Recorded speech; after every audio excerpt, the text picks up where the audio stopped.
मराठी भाषा भूषा भोजन भवन आणि भारतीय संस्कृतीतलं सौंदर्य या सगळ्यांचा अतिशय सुंदर असा संगम सन्माननीय प्रताप सरनाईक, माननीय महाराष्ट्र राज्याचे परिवहन मंत्री आणि शिवसेनेचे नेते यांनी संस्कृती प्रतिष्ठानच्या वतीने इथे आयोजित केलेला आहे।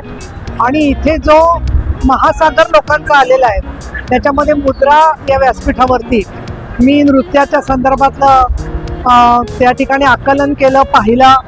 अतिशय सुंदर आणि कुठल्याही भाषा कळत नसली तरी सुद्धा भावना एकरूप व्हाव्या अशा पद्धतीने हा महोत्सव चाललेला आहे। त्याचबरोबर मला पुस्तकं, वेगवेगळ्या प्रकारच्या कला आणि त्याचबरोबर अनेक संस्थांचं काम याचे सुद्धा माहिती दिसते, ज्याच्यातून सेवाभाव दिसतोय।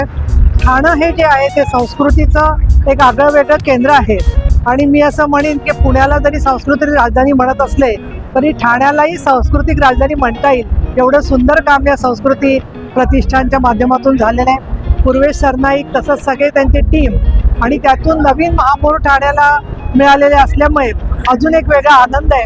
ठाण्यातल्या सुविद्य आणि सुसंस्कृत सगळ्यांचा आज इथे ठाणे उपवन या ठिकाणी दर्शन झालं आणि मला अगत्याने प्रतापजी सरनाईक आणि संयोजकांनी बोलावलं आणि जे परिश्रम कार्यकर्त्यांनी घेतलेले आहेत त्याबद्दल मी अगदी आनंदित आहे। आणि हिंदू हृदय सम्राट बाळासाहेब ठाकरे जे म्हणायचे की शिवसेनेचं ठाणं आणि ठाण्याची शिवसेना आणि धर्मवीर आनंद दिघे यांनी जो ठाण्याचा गौरव वाढवला होता त्याच्यात भर टाकण्याचं काम माननीय एकनाथ शिंदे यांच्या नेतृत्वाखाली प्रताप सरनाईक यांनी केलेलं आहे। त्याबद्दल मी त्यांचं आणि त्यांच्या सगळ्या सहकाऱ्यांचं मनापासून अभिनंदन करते आणि कलाकारांचे मनापासून आभार मानते।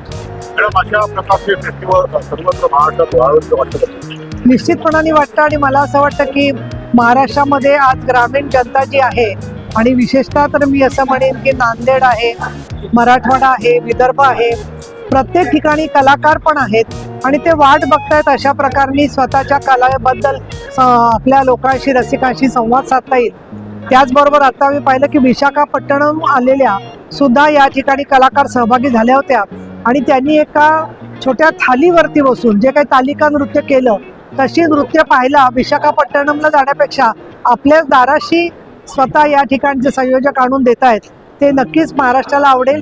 आणि मला असं वाटतं की तुमच्या माध्यमातून वेगवेगळ्या मीडियामधून महाराष्ट्रातली सुद्धा लक्षावधी जनता याचा लाभ घेईल आणि जे लोक आज छोट्या मुलांना घेऊन महिला मोठ्या संख्येने आलेले आहेत त्याच्यामुळे ठाणं सुरक्षित पण आहे याची खात्री पटते।